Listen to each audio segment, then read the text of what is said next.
Lorsque Madeleine m'a appelé il y a déjà 1 an pour me dire, bon, j'aimerais que vous présentiez votre projet que vous faites au Saguenay-Lac-Saint-Jean sur la Grande Marche des Taconsites. J'ai été surpris. Première des choses qu'on m'appelle,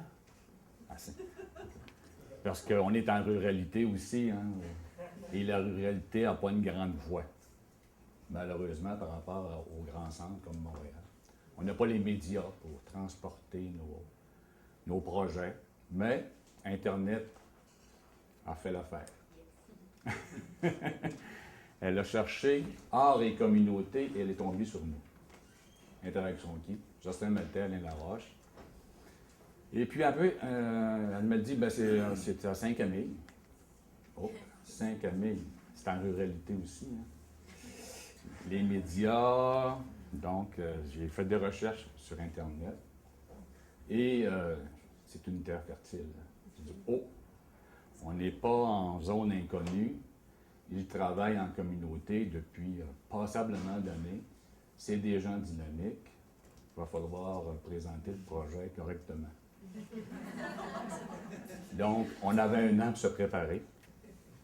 C'est ce qu'on a fait.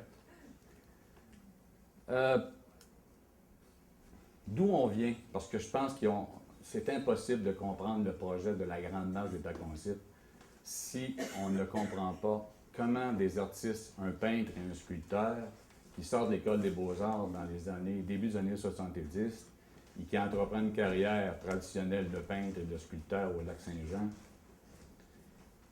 fait pour travailler à un certain moment donné en art social. C'est quoi l'art social? On va le définir tantôt.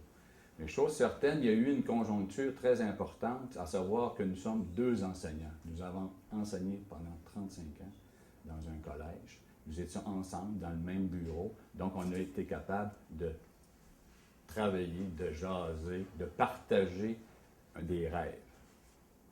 Ça a été fort, c'est fondamental dans notre démarche. Il faut comprendre aussi qu'un peintre, un sculpteur qui travaille en Alma, on doit avoir le meilleur talent possible. Il y a un manque au niveau de l'infrastructure du réseau, les galeries d'art, les musées, les médias qu'on parlait tantôt, pour faire une carrière pour en vivre. Et ça, on s'est aperçu de ça rapidement. Et on s'est dit, est-ce qu'on peut continuer à faire une démarche d'artiste traditionnel, faire une carrière dans un système de l'art où on fait des produits, on les met en vente, tout ça. Et on s'est rapidement aperçu qu'il fallait revoir complètement ce système-là. Donc, on s'est dit, est-ce qu'on est capable de travailler chez nous, avec les moyens du bord, et de contribuer aussi à notre communauté et en même temps satisfaire nos ambitions artistiques? Puis là, il faut vraiment se remettre en question. En 1980, Jocelyn a abandonné sa pratique de sculpteur. La même chose pour moi, une pratique de peintre, pour devenir des artistes à part entière dans la communauté. Et là, on se dit, comment un artiste peut s'investir dans la communauté pleinement? Ben, il faut travailler avec les outils qui sont dans le quotidien des gens. Donc, il faut être capable d'écouter les gens. Donc, en même temps, il faut aussi quitter les galeries d'art traditionnelles, le réseau traditionnel, les musées, et puis s'investir comme citoyen artiste. Et ça, c'était inconnu pour nous. Là. Il n'y avait pas encore de tradition dans ce sens-là. Donc, les premiers projets, c'est Jocelyn qui l'a réalisé, le premier projet qui s'appelle Intervention 58. Comment c'est arrivé? Ça s'est passé à Alma. Un projet de sculpture écologique. On a un problème à Alma, qui est un problème écologique. On a une belle rivière qui passe en plein milieu de la ville, mais elle est complètement polluée par l'industrie forestière et par même la municipalité qui fait ses rejets directement dans la rivière. Puis on a une belle fontaine lumineuse qu'on a mis là en 1967 lors du centenaire de la ville. Fontaine lumineuse qui ne fonctionne plus parce qu'il y a trop de pollution. Et puis donc, ça fait 3-4 ans qu'elle est inerte, Jocelyn pense à un projet, dit tiens, on va la transformer en monument à l'écologie. Il faut penser qu'en 1980, les écologistes, là, il n'y avait pas de BAP, là, ça n'existait pas. Hein, on était dans les premiers balbutiements de défense. Alors, donc, Jocelyn présente le projet au conseil municipal qui voit là une opportunité politique de sauver la face. Parce que ça avait coûté comme 225 000 $, ce truc-là, en plein milieu de la rivière. Jocelyn avait un projet comme de 15 000 $. Voilà l'artiste sauveur. Et donc, un projet qui... Là, ça va bien. Bon, qu'est-ce qu'on fait avec la sculpture? Jocelyn, il dit, on va mettre 2 fosses sceptiques dessus. Là, le maire dit pas tout à fait d'accord. Je ne voyais pas ça comme ça.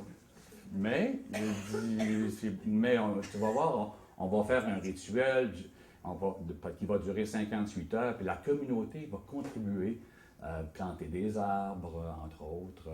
On va aussi nettoyer la petite décharge, parce que c'est comme ça que ça s'appelle, la rivière, en passant. C'est la petite décharge. Et puis, on va sensibiliser les gens à l'écologie. Ah, ben, en tout cas, pour 15 000 $, ça va faire pour un certain temps. Mais Jocelyn avait eu la bonne idée de faire signer le conseil municipal. Il faut que les fosses sceptiques-là restent 5 ans au moins. Ça va, pas de problème. Et là, c'est pendant 58 heures, la communauté, c'est là que ça a été extrêmement révélateur. Il y a eu la Société horticole qui a planté 58 arbres au fur et à mesure du rituel de Jocelyn, parce que Jocelyn a passé 58 heures au centre de la rivière, sur la fontaine, à la transformer. Et après ça, il y a eu un hélicoptère qui est venu transporter nos 2 fosses sceptiques. Très spectaculaire. Évidemment, les gens d'affaires, ils voyaient la fontaine des Miller se transformer, ils n'ont pas trouvé ça nécessairement très beau. Alors donc, ils ont dit, Monsieur le maire, est-ce que ça va disparaître, les fosses sceptiques? Bien, on a signé 5 ans. Donc, à partir de ce moment-là, les gens, les citoyens l'avaient dans la face, le problème. Et l'industrie forestière a modifié sa façon de faire. Donc, les rejets ne se faisaient plus dans la petite décharge. Et la municipalité, c'est en 87, ils ont même gardé 2 ans supplémentaires les fosses sceptiques parce qu'ils ont attendu que les rejets de la municipalité soient corrects. Donc, ils ont eu des subventions, ils ont corrigé les égouts. Et puis, à partir de ce moment-là, M. le maire a levé la main et dit, maintenant, la petite décharge est dépolluée. Nous pouvons enlever les 2 fosses sceptiques. Alors ça s'appelle de l'art social. Voyez-vous?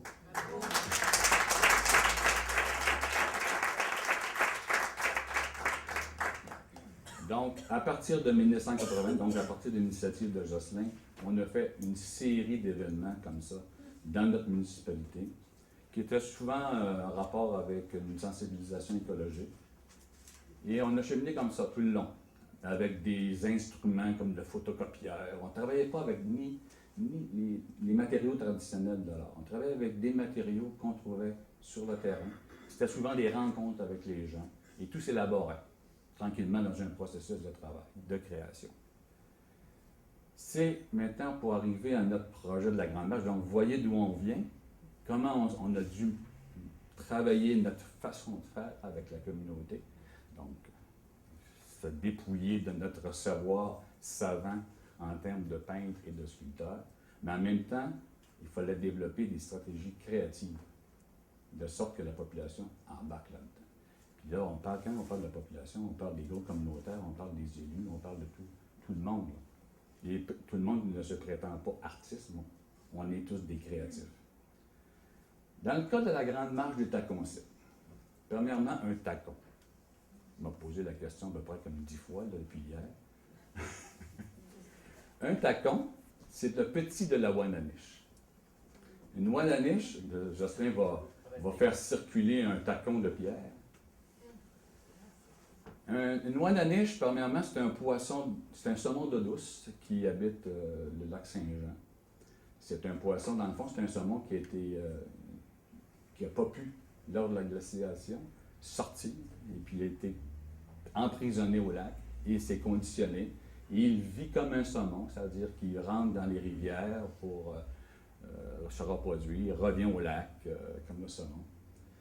Et il y a 5, donc il y a l'œuf, l'alevin, le tacon, le saumono et la wananiche, donc dans son cycle de vie.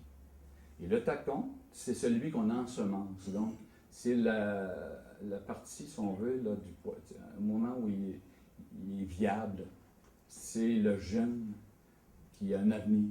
Et c'est pour ça qu'on appelle nos activités tacon-site, ou tacon commémoratif, ou tacon forum, ou tacon caillou. Parce que dans le fond, le grand projet qu'on mène depuis déjà 20 ans, il s'appelle Événement Wananiche. Tantôt, M. Michel nous disait que l'activité est terminée. Non, c'est un mouvement qui est toujours en progression. Il va au-delà de nous. Donc, lorsqu'on l'a initié en 1988, c'est sur une commande du milieu. La Wananiche est devenue en 1988, lors du 150e anniversaire, le symbole animalier de notre région. Il faut dire que le groupe qui a travaillé là-dessus, entre 84 et 88, a travaillé fort, puis il y a eu même un décret gouvernemental du Québec faisant en sorte que ce symbole-là nous appartient, avant même l'oiseau, notre, comment il s'appelle? Arfan des neiges.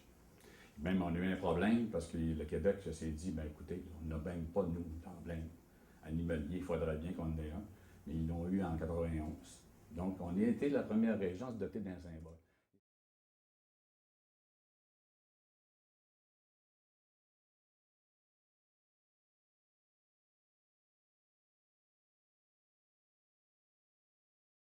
Et c'est important que les régions se dotent de symboles, mais accepter que c'est un symbole vide. Il est beau avoir un symbole qui s'appelle la Wananiche, emblème animalier, mais quel sens on lui donne? Et les sociétés d'histoire et une vingtaine d'organisations qui ont travaillé pour se doter de l'emblème nous ont demandé, est-ce que vous pourriez nous faire une célébration de notre emblème? Et là, on s'est dit, on ne fera toujours bien pas une sculpture en aluminium, parce que chez nous, l'aluminium, c'est important. Un aluminium à Chicoutimi ou à Roberval ou à Alma, parce que là, on va encore causer un problème de guerre de clochers. Vous ne connaissez pas ça, vous autres, des guerres de clochers? Entre les villages. Alors, on s'est dit, il faudrait que notre emblème rejoigne toute la communauté. Comment faire? Et le projet qu'on leur a présenté, c'est d'inscrire la Wananiche sur tout le territoire. Je ne sais pas si on pourrait l'afficher ma petite première ici, je pense. C'est Alain tantôt, je me suis trompé de nom, hein, mon animateur, c'est mon ami, c'est Michel. Ouais, ça va là, puis la première image en haut. Alors la première image, c'est la même qu'on voit ici. Alors ce que vous voyez ici, c'est le territoire Saguenay-Lac-Saint-Jean. Donc le lac, le Saguenay et le fjord qui débutent. Et ce qu'on leur a proposé, c'est d'inscrire sur le territoire 60 monuments identitaires à tous les 5 kilomètres. Et les monuments qui circulent actuellement, c'est ce qu'on appelle les tacon-sites. On les positionne donc à peu près à tous les 5 kilomètres sur le territoire. Puis on leur a dit, ben écoutez, ça pourrait être vu par satellite. On leur a envoyé ça. Ça pourrait être une image de marque, si on veut, de notre territoire qui, à l'aide d'un système, on ne savait pas à ce moment-là encore, comment on pourrait le visualiser, mais on savait qu'on pourrait le faire probablement par satellite ou par avion à haute altitude. Donc, ils ont dit, ben, c'est parfait, ça va rejoindre tout le monde. Pourquoi 60 en fait, aussi? Pourquoi 60? C'est qu'à l'époque, il y avait 60 municipalités. Puis, Saint-Nadon, on est 60 ici aussi. Et donc, le chiffre 60 a joué dans notre projet. Les 60 municipalités, aujourd'hui, on est 49 municipalités avec des fusions. Donc, c'est devenu un projet patrimonial.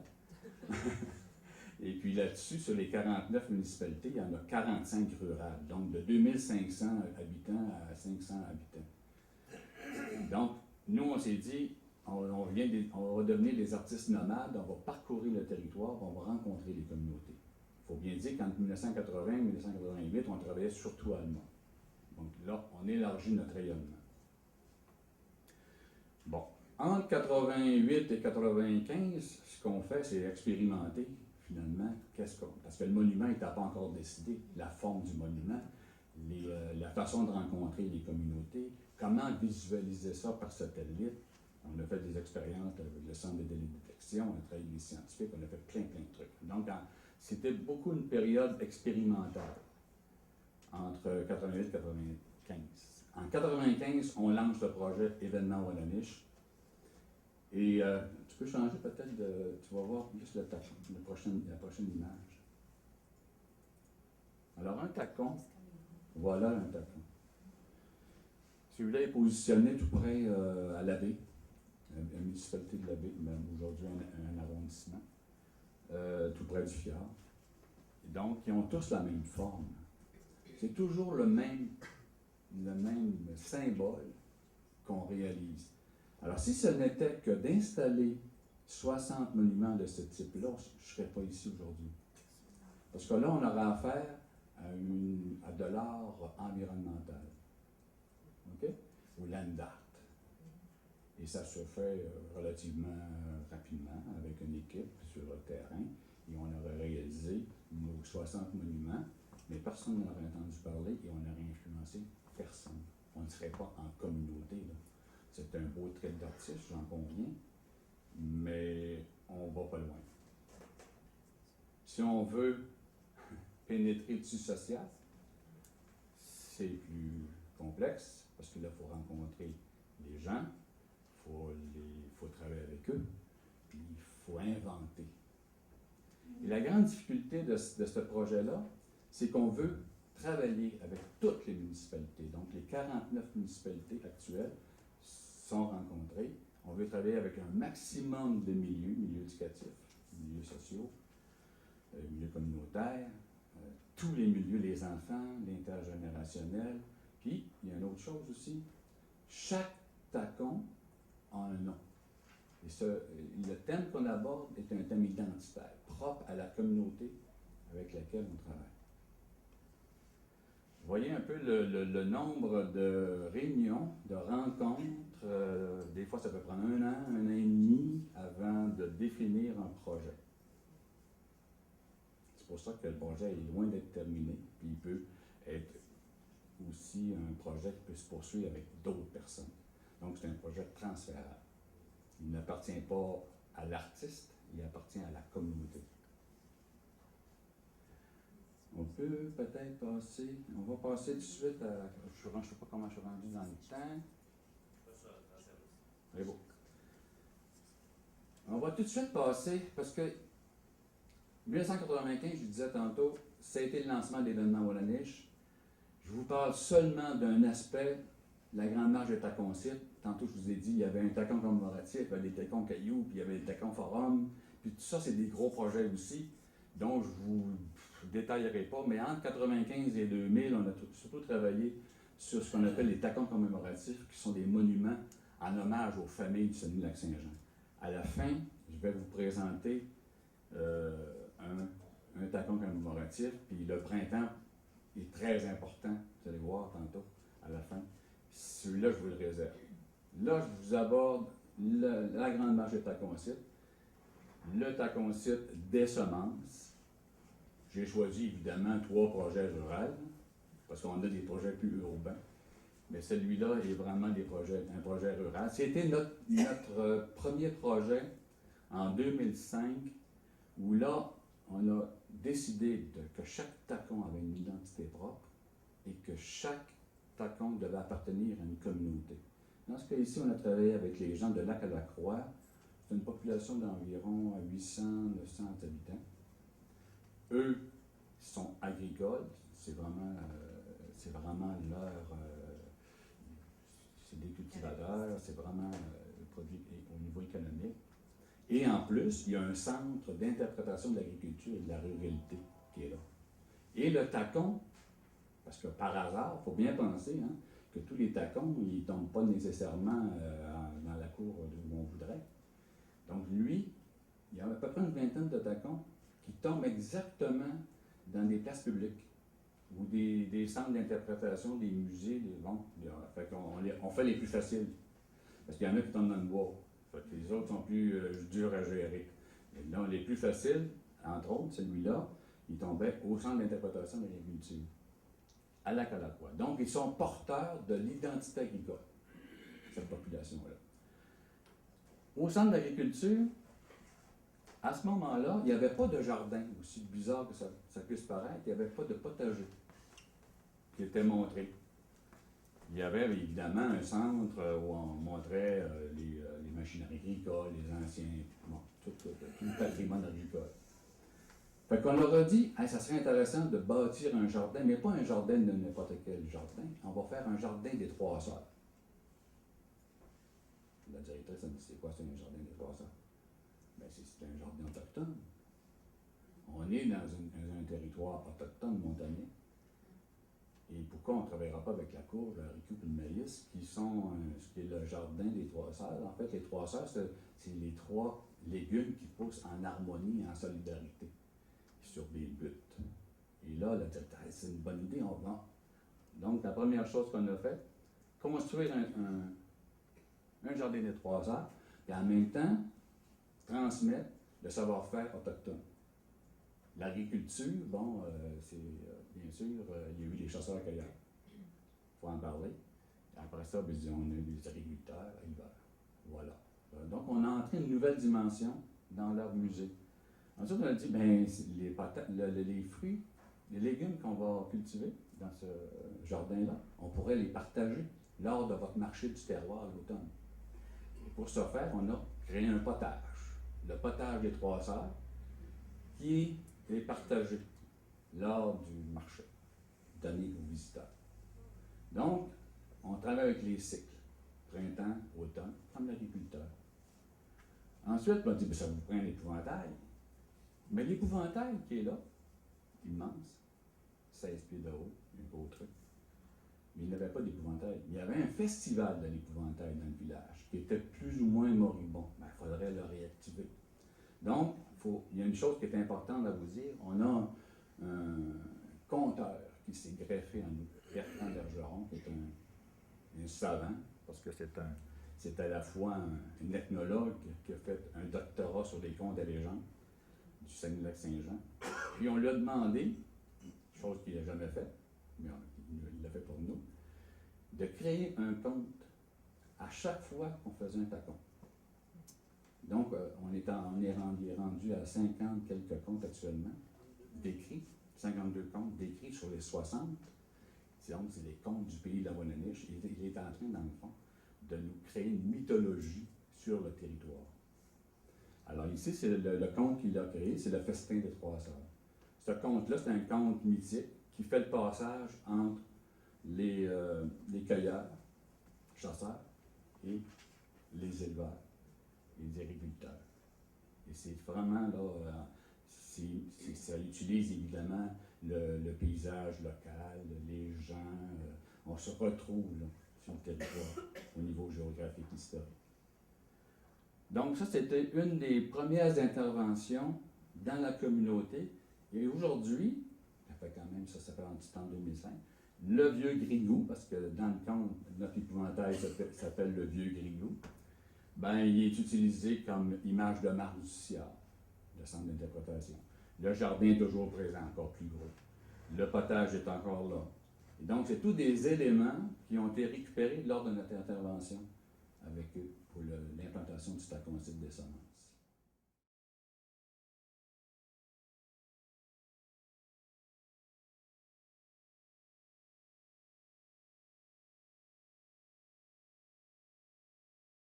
Interventions qui sont discutées avec la communauté, etc. Oui. Donc, par exemple, là, c'était le jardin et la soupe et l'épouvantail. Et dans un autre site, ça va être d'autres types d'interventions suivant les communautés. Okay. Exactement. Puis là, disons que celui-là est assez facile, dans le sens qu'on entrait dans un territoire agricole, on avait un musée, déjà une infrastructure qui nous accompagnait. Il y avait, évidemment, le compte a été créé en fonction de ça. On a établi avec les gens du milieu, surtout avec le musée qui nous accompagnait, une stratégie pour bonifier ce qui était déjà présent. On n'a pas inventé la chose, c'était déjà là. Il s'agit simplement d'ajouter des éléments qui pourraient être finalement utiles pour la communauté pour poursuivre la mission, parce qu'on n'est plus là. Mais eux utilisent encore ce qu'on a laissé. Donc, il y a le fameux tacon qui est un ancrage permanent, puis ce qu'on appelle, nous, l'action performative, qui est l'activité qui accompagne la communauté et qui bonifie, si on veut, la zone territoriale.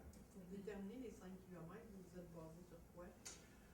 Ça, c'est vraiment là, une carte qu'on a mise au sol. On a pointé à tous les 5 km. Mais quand on parle de 5 km, c'est pas à 1 mètre près, là. Parce qu'évidemment, on a des contraintes territoriales, des contraintes de terrain. Alors, c'est plus ou moins. Mais ce qu'on cherche, ce qu'on fait, par exemple, c'est vraiment le tracé. Il peut y avoir plus ou moins 5 km, mais on est dans le tracé. Donc, il n'y en aura jamais de taconcite à Alma. Exemple. C'est là la grande difficulté. On est rendu dans ce genre de truc-là. Les gens disent, oui, moi j'en veux un tacon, moi là. Ben, tu peux pas en avoir à Alma, au centre de la Wananiche. Mais c'est peut-être qu'Alma a participé. C'est le taconcite des routes d'eau à Alma. Et le taconcite des routes d'eau, il est à Héberville. Le tacon, mais l'activité qu'on a faite avec eux, ça s'est passé à Alma. OK? Et on a travaillé avec la Maison des bâtisseurs. Héberville, oui, c'est là. OK? Donc, il y a comme un parrainage. Donc, c'est là, ça, c'est pas évident. Pour une municipalité, là, ils payent, ça coûte pas cher, par exemple, on vous dit. Là. Nous, on veut parler économie. On est financé par le Conseil des arts du Canada. Ça va? Ils sont au Canada, c'est là qu'il y a de l'argent. Les maires doivent le savoir. Ensuite, ça coûte 3 500 $ une intervention dans une communauté. Ça nous coûte ça à peu près. Tant qu'on inclut l'activité, tout ça. On charge à notre partenaire, qui peut être une communauté, qui peut être la municipalité ou un groupe communautaire, 350. 10 % de ce coût. Nous, on dit toujours aux partenaires avec qui on travaille, on investit chez vous 3 500 $. Ça vous coûte 350 $. Ça, c'est difficile pour un maire de comprendre ça. Habituellement, la culture, ça coûte cher. Nous, on vous amène de l'argent. Tantôt, vous allez voir, on a emmené plus que ça dans notre. Dans une municipalité, on a emmené 30 000 $ qu'on a déposé sur la table. Les pas de Tujan. OK. C'est bon. Les pas de Tujan, c'est que les 60 pas, on revient au compte du pays de la Wananiche. Lorsqu'on a demandé à Bertrand Bergeron de nous préparer des comptes, le premier compte qu'il a écrit, c'est comment ça s'est dessiné, ça, sur le territoire. Il était déjà fait, hein? Mais lui, il nous a fait un compte qui a fait en sorte que ça s'est tracé de lui-même par un tigeant, en fait, le tigeant de tous les comptes. Et c'est par des pas de 5 km par 5 km, sans le savoir, qu'il a tracé l'emblème animalier. Et souvent, les gens disent ah, ben c'est comme ça que vous avez trouvé l'idée. Mais en fait, c'est venu après, mais ça nous sert énormément. Donc, les fameux 60 pas de Tujan, c'est des pas identitaires et nous mettons actuellement des tacons dans chacun des pas de Tujan. Il nous reste 25 minutes. Hein? OK, on va y va. C'est tellement un gros projet. Hein? OK. Donc, on va aller vers des vidéos. On va les passer. Vous allez voir Bertrand Bergeron. On est dans la municipalité de Lamarche, 528 habitants, des utilisations. C'est le taconcite du partage. Vous allez comprendre pourquoi tantôt.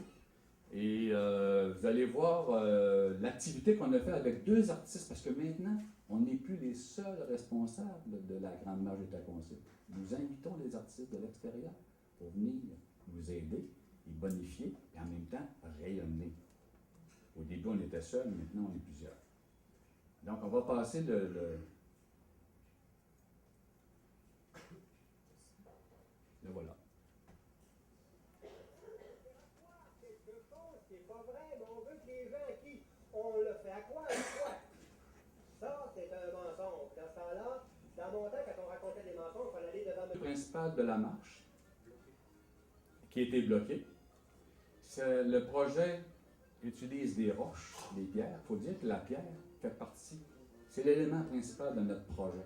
On construit notre concept avec des pierres, puis on utilise constamment la pierre dans nos interventions. Dans ce cas-ci, on a travaillé avec Lise Destourneaux et Wanda Campbell, qui est un duo d'artistes aussi, et qui travaillent qui ont un projet qui s'appelle Roche Nomade. Et ils ont appris qu'on travaillait aussi avec des roches. Ils ont dit, mais oui, non, on ne pourrait pas faire quelque chose ensemble. Et voilà, ça nous a donné l'idée de les inviter.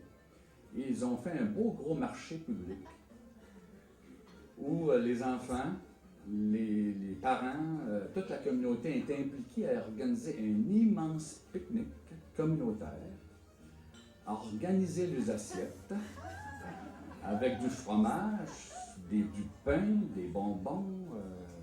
Et ça, l'école primaire s'est investie là-dedans, évidemment. Ils ont préparé des kiosques. Et là, c'est les jeux de mots, hein, les jeux d'esprit. Laissez-moi vous dire que ça a été une journée où on s'est amusé terriblement. Les parents prenaient des notes en disant, ben, cet été, là, si les enfants s'ennuient, on va faire ça. Et même, on a vu des gens arriver avec des roches qui étaient en forme de noix de coco ou n'importe quoi. Là. Puis ils nous disaient, regarde, monsieur Laroche, j'ai trouvé ça, puis je voulais emmener. Et d'ailleurs, vous allez voir tantôt comment on a utilisé des roches qui nous ont été amenées par des gens, monsieur et madame tout le monde. Donc, on est vraiment dans la poésie pure, avec des gens, c'est des forestiers qui habitent là. Et laisse-moi dire que la crise forestière a fait beaucoup de mal à la marche. Ils sont à revoir finalement leur économie. Et donc, ce que leur a montré dans le fond, c'est qu'avec presque rien, on était capable d'imaginer des grands projets. C'est peut-être presque rien. Puis on leur a laissé ce qu'on appelle les restes de table. On leur a fait une grande tablée qui est en béton, qui est devant l'école primaire maintenant, et qui a été réalisée par les gens de la municipalité. Tout ce qu'on leur a fait, c'est leur mettre une table, là, puis après ça, couler le béton. Puis les pierres que vous voyez là, on en a préparé quelques-unes, mais il y en a beaucoup qui ont été faites par les gens de la communauté. Donc les assiettes, chaque assiette a été préparée pour les groupes classes, première, deuxième, troisième, quatrième année, avec les professeurs, les papas, les mamans qui étaient disponibles, les grands-parents.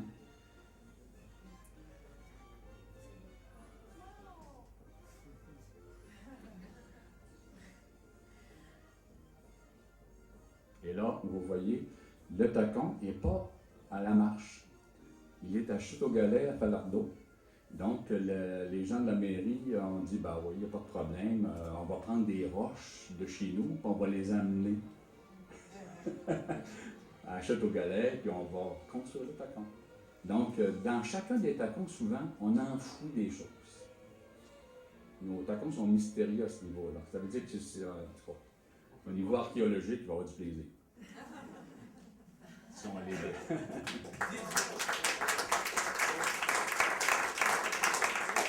Est-ce qu'il y a des questions jusqu'à présent? Oui. Deux. Votre maire, au départ, est-ce qu'il était sensibilisé à la culture ou pas du tout? Alors, vous parlez du maire de... Au début, là, avec les faux sceptiques. Avec les faux sceptiques, Jocelyn, le maire Fortin, Gabriel Fortin qui est là. Oui. Lui, je pense qu'il était assez ouvert. Ben, en Ça a fait, été difficile.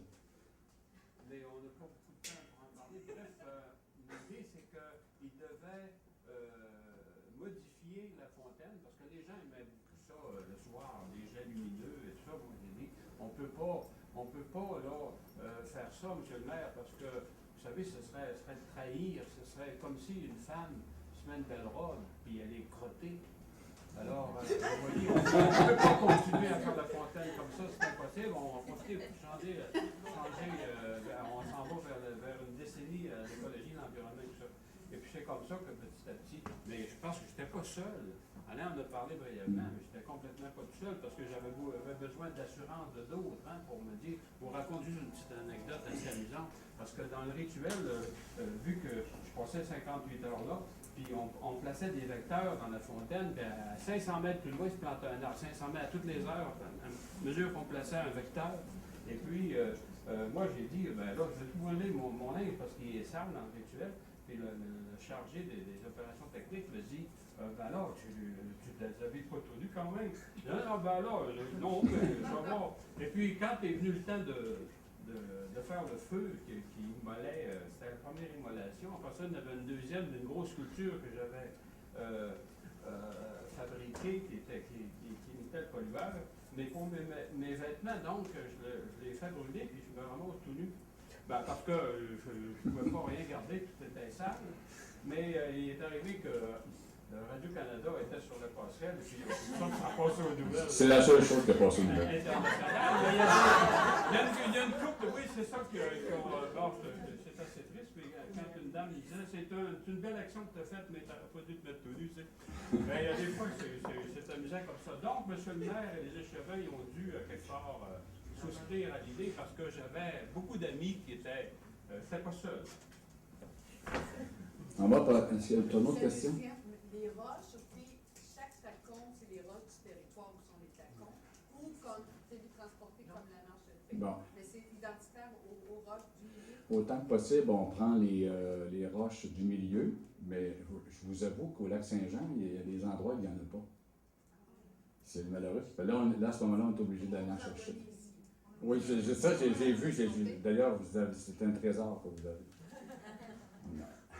On va passer au taconcite de la fécondité, où là, on a investi dans cette municipalité-là tout près de 30 000 $. Parce qu'on a réussi à aller chercher des subventions que M. le maire n'avait pas accès. Mais nous, les artistes, on a accès à des programmes. Lorsque c'est possible, on le fait.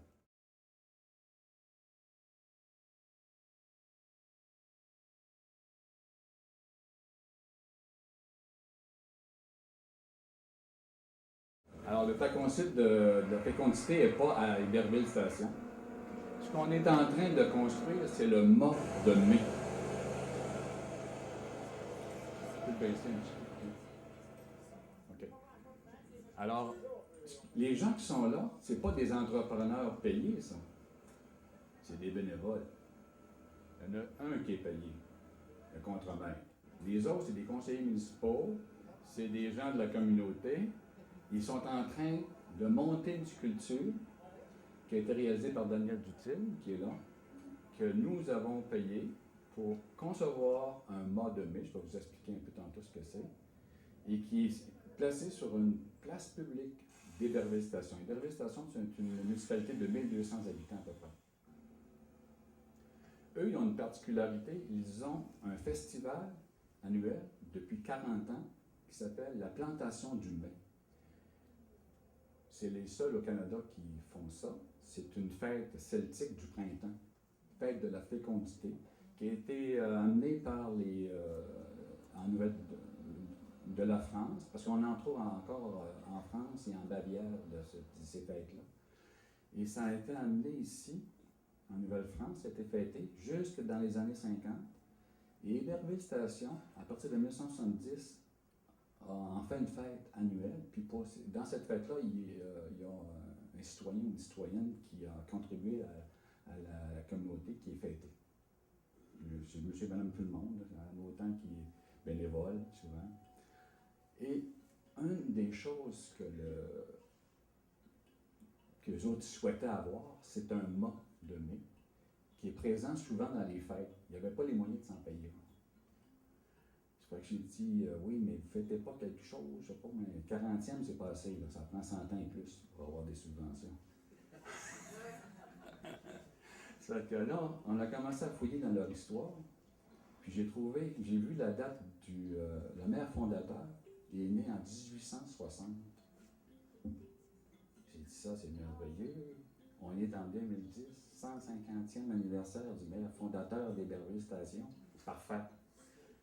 Ça fait qu'on a demandé une subvention au patrimoine canadien qui subventionne des festivals et des legs patrimoniaux. Un leg, c'est une œuvre d'art. Alors, on est allé chercher les sous pour faire le Monday. Et ça, seulement un organisme artistique pourrait faire cette demande. La municipalité ne pouvait pas le faire. Donc, c'est bon de s'associer avec les organismes. Là, je parle au maire.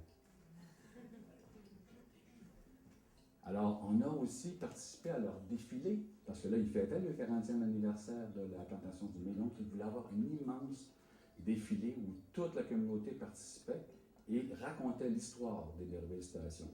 Donc, on leur a créé des marionnettes géantes qui ont été manipulées par le club de baseball d'Héberville Station. Les gens, évidemment, ont fait des chars allégoriques, le côté agricole d'Héberville Station. Vous reconnaissez un peu la façon de faire. Ici, à Héberville Station, il y a eu des feux majeurs. Ça a été illustré par les jeunes. Il y a une anecdote assez spéciale. Lors du feu de 1930, il y a une mère qui avait mis son bébé dans un tiroir pour le mettre parce qu'il faisait froid, c'était l'hiver. Donc, elle l'avait mis dans un tiroir, puis les gens transportaient les armoires, puis ils ont transporté dedans en même temps, cherchaient le bébé. Ils l'ont trouvé le lendemain matin dans le tiroir ou dans un hangar. Donc, on a fait état de cette petite anecdote-là. Alors, ce que vous voyez, c'est le... Alors, on va mettre un peu plus fort. M. Simard, vous pouvez être fier de votre population, de votre municipalité. C'est des gens qui sont d'actualité, d'organisation. Et vous avez transmis certainement un très bel héritage. Alors, bonne soirée à tous. Ben, moi, j'ai conçu un projet avec le groupe Interaction Qui, en collaboration avec eux. Et puis, il y a eu cette fameuse rencontre avec Gaston, un soir d'hiver, dans sa maison, avec plusieurs personnes autour de la table. Puis là, on a dévoilé la maquette. Et je pense que moi, j'ai regardé Gaston, puis là, j'ai vu dans son regard un petit sourire. Puis j'ai compris que ça cliquait nos deux, là. Puis c'est parti comme ça. Alors, de la maquette, ben, c'est le projet qui est là. Il y a eu des petites modifications. En passant, je remercie énormément tout le monde qui a participé, autant le comité que la municipalité, là, pour que le projet, justement, aboutisse à temps pour cette journée, hein, parce que les délais étaient très courts, mais ça a très, très bien été. Il y a eu une très belle collaboration de tout le monde. Tout le monde y a mis du cœur et ça a très bien fonctionné. Alors, brièvement, je pense que tout le monde remarque, bien sûr, dans les éléments, la présence dominante là, de l'idée que c'est le chemin de fer, qui est à l'origine de la municipalité beaucoup. Et puis cette élévation-là, tout ce mouvement-là, je voulais créer en quelque sorte une gerbe, comme une plante qui s'élève. Alors on remarque donc comme des feuilles qui se déplient, et les feuilles symbolisent en même temps des événements plus malheureux qui ont lieu ici, comme les grands feux qui ont dévasté le village et l'environnement. Ça fait un peu comme une flamme. Et puis, il manque encore un élément qui va s'ajouter au fil des années. Alors, je compte sur les gens de la municipalité pour continuer la sculpture, on peut dire. C'est pas qu'elle n'est pas terminée, c'est une sculpture qui va progresser ainsi chaque année. C'est qu'on va ajouter au sommet justement les gerbes. Les gerbes qui vont venir, en fait, probablement, je ne sais pas, ça va être sélectionné par le comité organisateur, mais on va voir les profils des gens qui ont marqué ou qui marquent encore la municipalité dans son évolution. Alors, je vais tout de suite vous présenter les premiers profils. Alors, vous vous doutez un petit peu qui est sur le premier profil et le deuxième. Vous allez sans doute les reconnaître.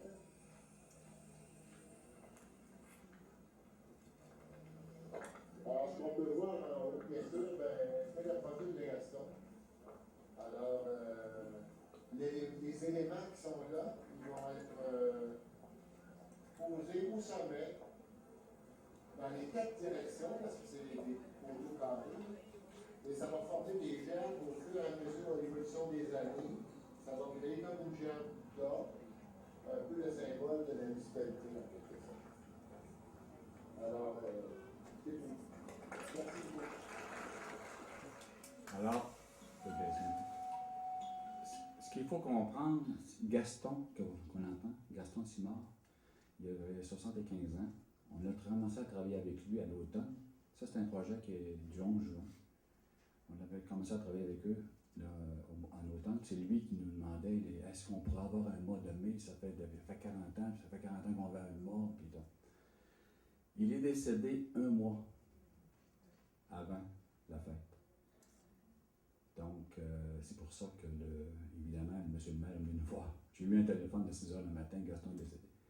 M. le maire, il dit il faut absolument que le mort soit là. Si il va être là. Puis, c'est son monument. Alors, on vit énormément d'émotions à travailler avec les communautés. C'est des gens que je ne connaissais pas. Lorsqu'on rentre dans ces communautés-là, Jocelyn et moi, nous ne connaissons personne. À la fin, on a énormément d'amis.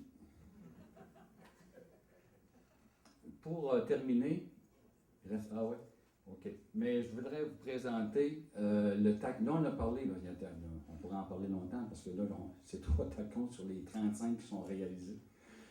Mais ils sont tous faits un peu de la même façon, mais c'est toujours l'emblème animalier, c'est toujours l'identité d'une communauté, c'est toujours des stratégies différentes.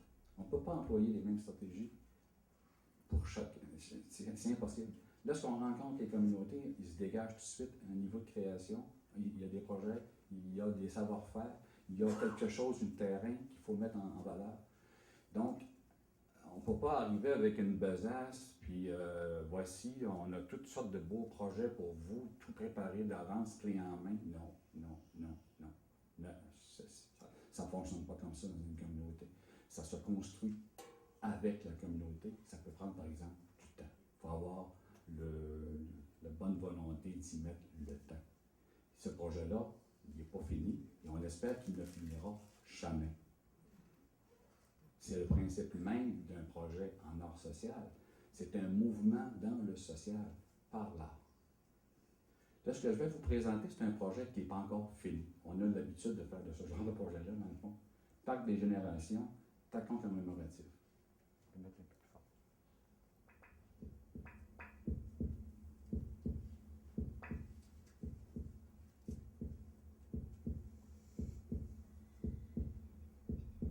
À chaque printemps, se dessinent sur nos monuments, on en a 3 parcs des générations, 520 familles qui ont été répertoriées. On aurait voulu plus, c'était une longue histoire. Et là, depuis le 21 mars, se dessine sur chacun des monuments un cœur de lumière pendant 10 jours, de 11h à midi. Là, on voit Vous allez voir. le lac Saint-Jean et le Saguenay formés par les 60 municipalités Les noms des municipalités. territoriales, rurales. Et vous allez voir tantôt le phénomène spécial. Qui est accéléré, ça prend 1 heure pour qu'il se décide. Pour rappeler, bien sûr, l'importance de la famille. Et voir apparaître. Suivez bien. À cause de son orientation. À cause de l'orientation nord-sud et le fait qu'à l'équinoxe du printemps, le soleil est à une certaine hauteur, le rayon de soleil coupe en deux.